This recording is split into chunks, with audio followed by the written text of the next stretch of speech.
All right, there he is. We are live. Not really. We're kind of live. Kind of live in the darkness. Jay Dyer, you were on Timcast last night. You happened to come through Tennessee first. You're now at the Reawakened America event. Tell us what you got going on while you're out here. Right. So the people who organized this, I just got to do an interview with them the other day. We had a good discussion about CBDCs, how that is an integral aspect of the World Economic Forum plan for a global UBI, Universal Basic Income. And so Clay and I discussed that for about 30 minutes, and I was really impressed. He's really up to par with what's really going on. And so here we are. I was invited out to meet Bermas for the first time in person. Glad to meet him. And all of these awake red pill people. So let's talk about the CBDC for a second, Central Bank Digital Currency. The problem with a central bank digital currency is that you're taking blockchain technology and you're making it so it's no longer decentralized, but all of the track trace database aspects are still in place. I would say it's an extension of the special drawing rights or SDR unit of the IMF, and we already have the World Health Organization utilizing blockchain technology to run their refugee camps, which has actually been a WEF promo. So in my mind, any type of a CBDC would be along those lines where you can start regimenting and regulating human beings on a much larger level. Yeah, this year's World Economic Forum just had speakers talking about the implementation of the CBDC, which is to track not just your economic exchange, but to actually track everything that you do, including what you eat. And it says to cut down your carbon footprint from what you consume, even in terms of entertainment. I don't know how entertainment has anything to do with a carbon footprint, but that's actually just translates to controlling and tracking life itself. Life is based around carbon. So they're actually saying right now, globally, that's what they want to roll out as the next phase. They'll probably have all kinds of cyber outages, some form of the cyber polygon, that exercise that they ran a few years ago prior to COVID, for global and mass cyber outages. That would then give the vindication, the justification for rolling out that next phase, which in Klaus's book, Fourth Industrial Revolution, in the last third of the book, he says, this is all about rolling out the changing of human DNA to put you into the Borg. So he's literally saying, put us into the Borg. That's in the third part of the book, the Fourth Industrial Revolution. And that's the precursor to COVID-19, the Great Reset. Yes, exactly. Yeah, so he wrote a book in 2018-19 about what would happen when we moved into the next phase of the revolutions, this being the Fourth Industrial Revolution. That means that all life changes. And that's something that Bermas hits on all the time that most people don't talk about. They think this is just a control thing for economics and making money and shutting businesses down. No. It's changing humanity and changing human DNA. That's actually what the shots did, right? The mRNA technology World Economic Forum has a video where they lectured in 2015 that the mRNA technology changes not just yours, but your offspring's genetics. So that's what Klaus means when he says this is changing you and your biology. And also in that last section of the book, he says it's actually changing all of nature. That's why geoengineering is such a big deal. He has a section on geoengineering, which is supposed to be a conspiracy theory. It's not supposed to be real. But Klaus actually says that that's also part of this overall architecture of creating a synthetic version of reality where everything is integrated into Skynet via nanotech, including your DNA. So what's interesting about that is you're talking about directed evolution, not only of our species, but every species on the planet.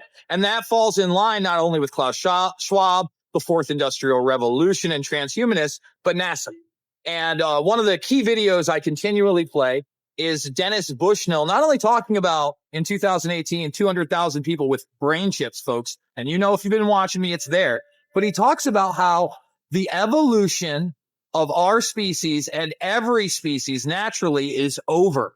And they think that the directed evolution through their bio nanotech is 10 million times faster than actual evolution.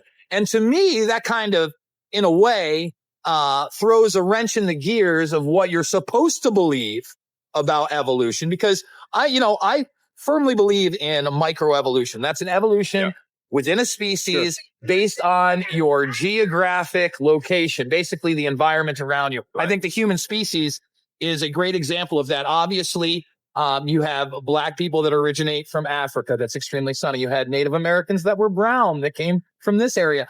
White people who were pale. They came from the European area. It's in direct relation to the sunlight. But what they haven't ever been able to prove, and which I think is very suspect, and it feeds into the idea of social Darwinism, is species to species evolution. And somehow we're not special conscious beings with our own human spirit. Yeah, I've been lecturing through some of the elite texts that specifically talk about this notion of commandeering and steering evolution. And the craziest part about that is that if you read Arthur Kessler's book, he was one of the elites for the Royal Society, a former communist who's brought into the British elite societies, former quote communist. Kessler says that we would need extreme environmental stressors put upon society, including toxins, to force and push evolution at a faster rate. So it's almost like an X-Men New Mutants kind of thing, literally, where the idea is that you toxify the environment, you toxify the population, even through inoculations. In Jonas Salk's book, Survival of the Wisest, he says that we'll have to use inoculations on a mass scale and even experiment on mothers and their offspring through inoculations. He wrote that back in the 70s. The father of inoculation said we will experiment on the population. And the point of that book is causing environmental stressors and in the environment, in terms of exterior environment and the interior body through these clot shots, through these experiments, right? To force evolution towards transhumanism, but to get rid of the most of the population that are useless eaters. What David Attenborough, what does he say? All the extra people. Look here. All the creatures, many of them are extra people. How will we get rid of them? That's literally what he says in his documentary. Before he died, right? He was one of these, world wildlife elite, Royal Society people. So they're saying what Bertrand Russell says, which is that the priest class has the right to do this because of social Darwinism. Exactly. And that's again, an extension of this idea of Darwinism in the first place, that is supposedly species to species. Yeah. And again, taking the humanity out of the human being. You're a number. You're a thing. You're not a person. Right. You don't have a soul. And really, we had a pretty good conversation with Courtney Turner over on her podcast, how that is really the main overall narrative that constantly gets pushed, is that you're not special.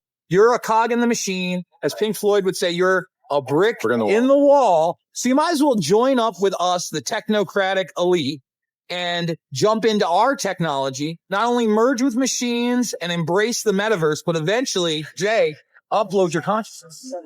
Well, Mark Zuckerberg has a great plan for you, Jason. You're going to be in a coupon for all of your life, and you're going to have vitamins squished into your body from tubes coming into your ears and every other orifice. No, so seriously, that the idea of reducing the population to a mindless blob is also in one of the other global elite texts, namely Jacques Attali's book, Brief History of the Future. You go to the last part of that book, he talks about the transhumanist being the tip of the spear of the revolution. And so to be a revolutionary for the, quote, New World Order, his terminology, you must be a transhumanist. And to be a transhumanist means, he says, to be post-human, because human is going away. That's an old, outdated thing. And so what comes out of that, he says, is what he calls the hive mind.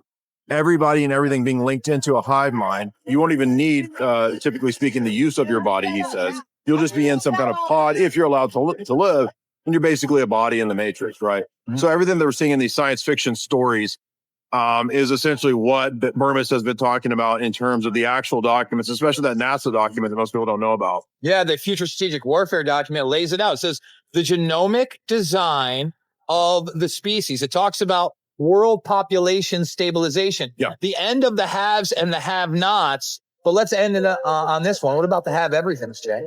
Well, that would be the super elite class, the 0.01%, which, remember, they're lying because they say that there's no such thing as consciousness. No, Yuval Harari said it multiple times in his lectures. There is no consciousness. There's no mind, no free will. Well, Bertrand Russell says that free will must be stamped out. Well, how do you stamp something out that doesn't exist? And how are they going to upload your consciousness if you don't have consciousness? So this is a lie. It's a contradiction. They're selling a fake gospel of immortality through technology. which by their own words isn't even for everybody. It's only for the elite, but I think it's a lie anyway. And I think it's a lie as well. Guys, Jay Dyer, Jay's analysis,